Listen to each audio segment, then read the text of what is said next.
우리의 인생을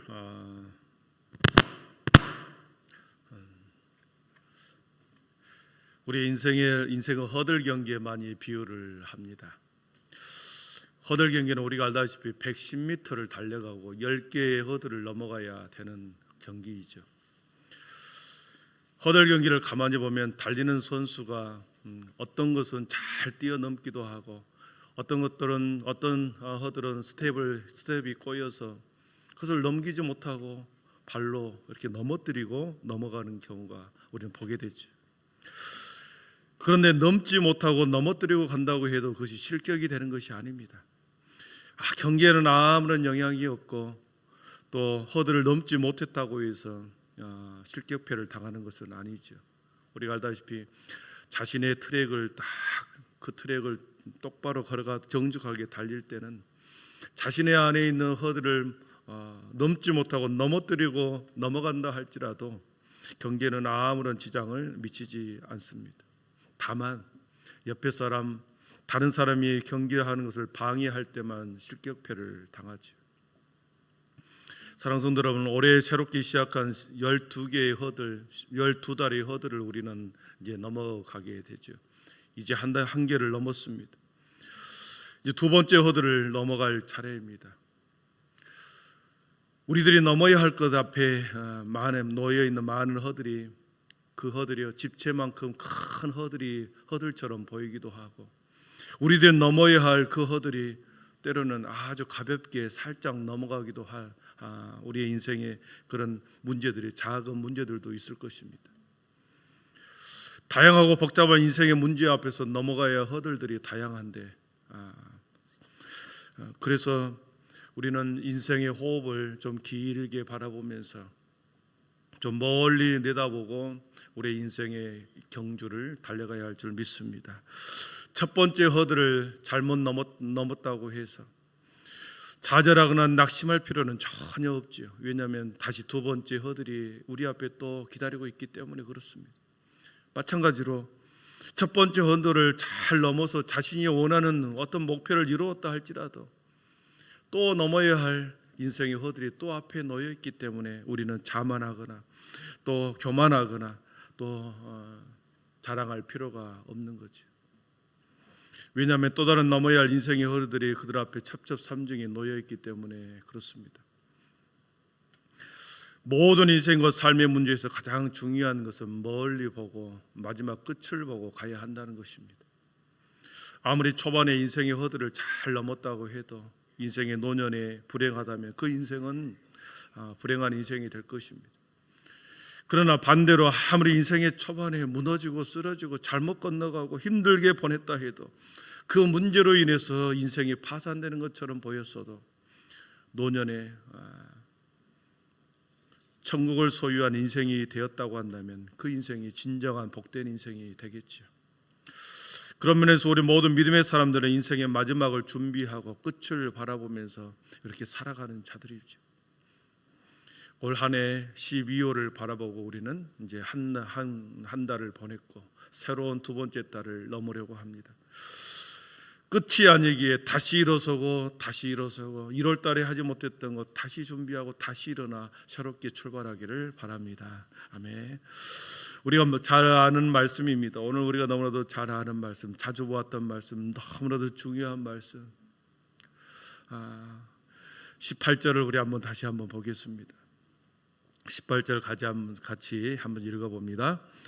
너희는 이전 일을 기억하지 말며 옛날 일을 생각하지 마. 19절입니다. 보라 내가 새 일을 행하리니 이제 나타낼 것이라 너희가 그것을 알지 못하겠느냐.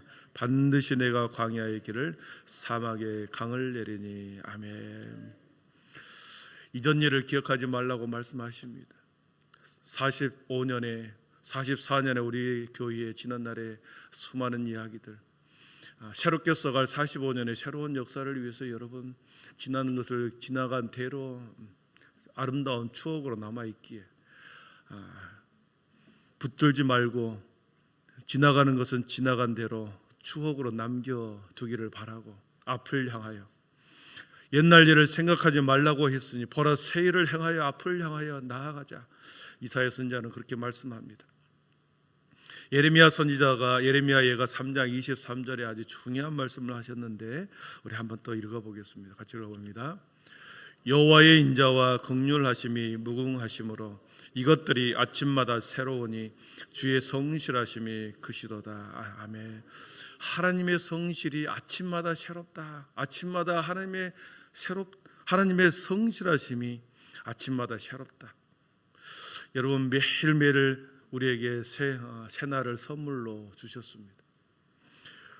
온 우주의 질서를 정연하게 인도해 가시고 한치 오차 없이 운행하시는 그 하나님이 그 하나님의 성실하심이 날마다 새롭다 말씀하십니다. 우리의 영혼도 우리의 삶도 이처럼 하나님의 성실과 인자하심 앞에 우리 무릎을 꿇고 이전 일에 대하여, 과거 일로 인하여, 실패에 대하여 하나님의 성실하심이 훼손되지 않기를 바랍니다. 우리를 향한 하나님의 인자하심은 기다리심으로 나타납니다. 길이길이 참고 기다리시는 하나님, 하나님은 자비와 인자하심과 긍휼로 기다리시는 하나님, 우리의 실패조차도, 우리의 자녀, 우리의 눈물조차도, 우리 암담한 현실조차도 하나님이 기다리시고 인자하심으로, 하나님의 성실하심으로 우리를 다시 일어나서로 기다려주시고, 또 오늘도 날마다 새롭게 우리의 무릎을, 우리의 걸음을 새롭게 하십니다. 날 아침마다 새로우니 주의 성실하심이 크시도다. 이 말씀 붙들고 또 새로운 한 달을 출발하기를 바랍니다. 이 새로운 일이 뭘까라고 하는 것이죠. 좁게는 이스라엘 민족의 회복을 말합니다. 이스라엘 민족들이 해방에 곧 임박할 해방을 의미합니다. 좁은 의미로 그렇게 민족의 회복을 의미하지만 넓은 의미로는 메시아의 구원의 완성, 영원한 하나님의 자유, 이것을 의미합니다. 매일매일 하나님의 성실하심은 우리의 영원한 구원의로의 초대로 이어지고 있습니다. 하루하루 매일 성실하심으로 우리를 인도하시고 또 내일도 모레도 그렇게 계속 성실하심으로 인도하시다가 마침내 구원의로의 초대로 이어지고 있는 거지. 이 구원의 초대는 길이 참으시는 하나님의 기다림으로 인해서 계속해서 기다리심으로 우리의 구원은 점진적으로 이루어지고 있습니다. 이사야서는 먼 미래에 대한 하나님의 비전과 꿈을 이사야서에는 곳곳에서 보여주었습니다.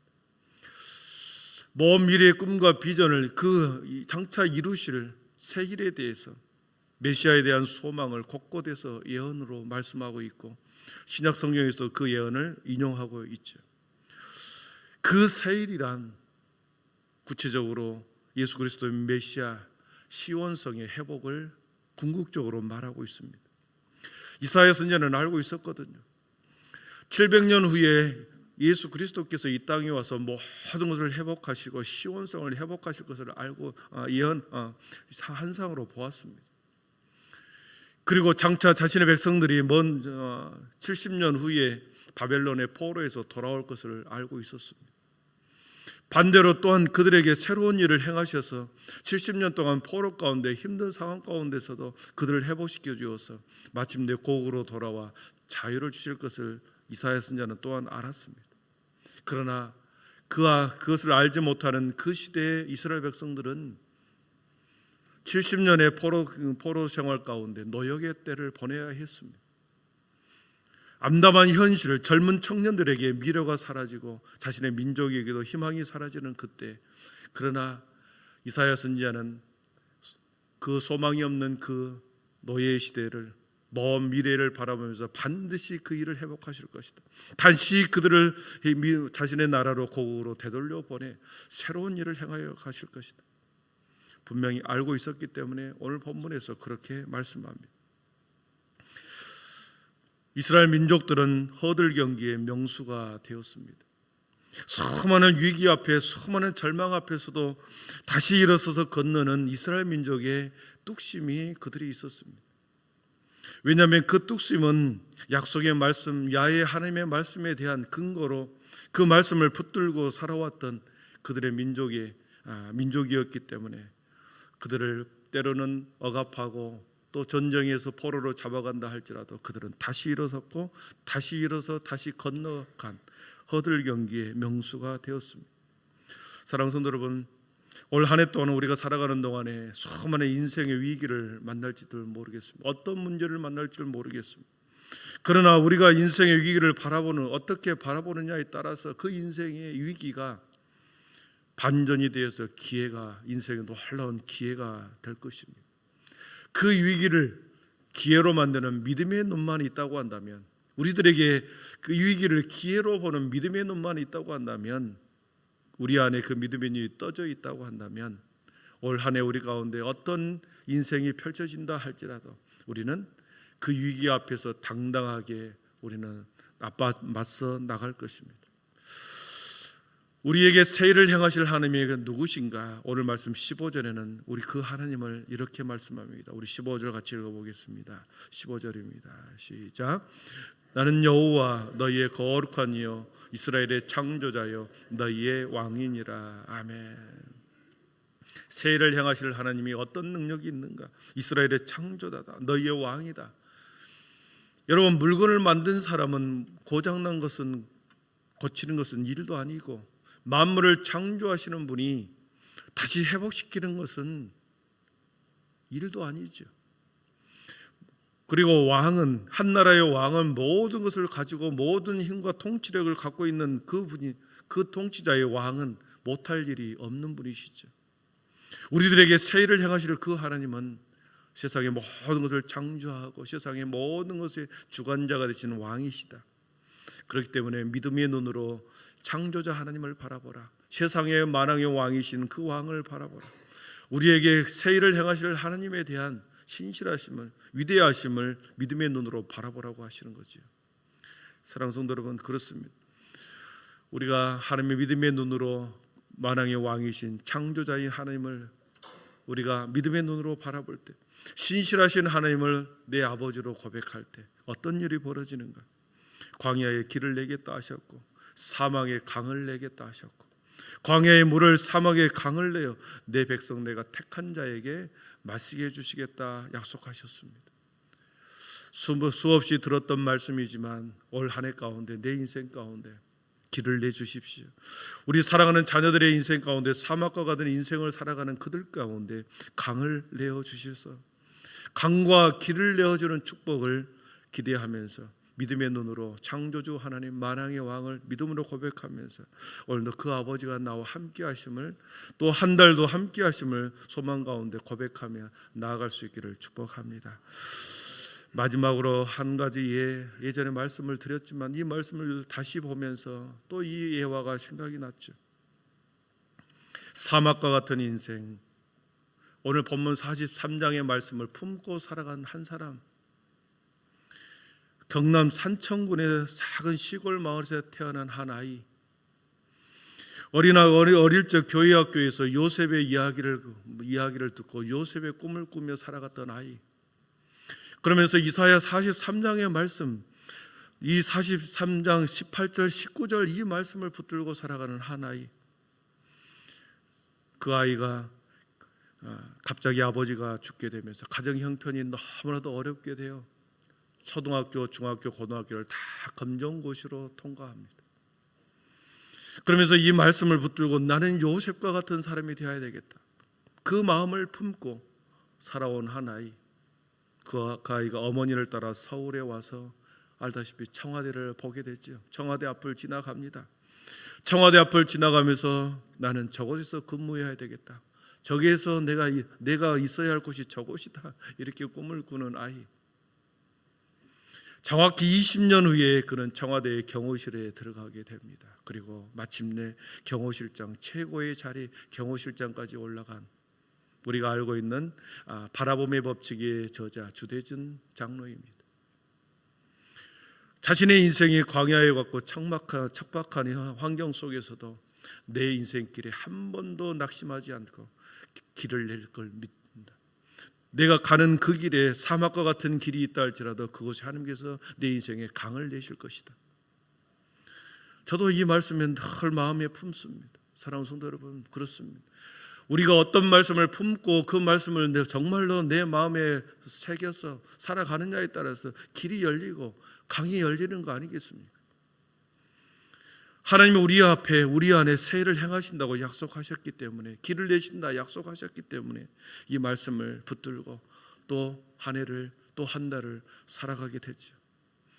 비록 올 한 해 동안 우리 앞에 수많은 허들이 놓여 있다 할지라도, 우리 앞에 수많은 사막과 광야 같은 황량한 벌판이 우리 앞에 놓인다 할지라도 우리는 이 말씀을 믿습니다. 이 말씀을 붙들고 사랑하는 성도 여러분, 새로운 한 달 믿음으로 신실한 아버지와 함께 살아내기를 축복합니다. 그래서 내 신앙이 살아나고 우리의 인생과 가정과 교회가 행복하고 기쁨이 넘치는 올 한 해가 되기를 축원합니다. 기도하겠습니다.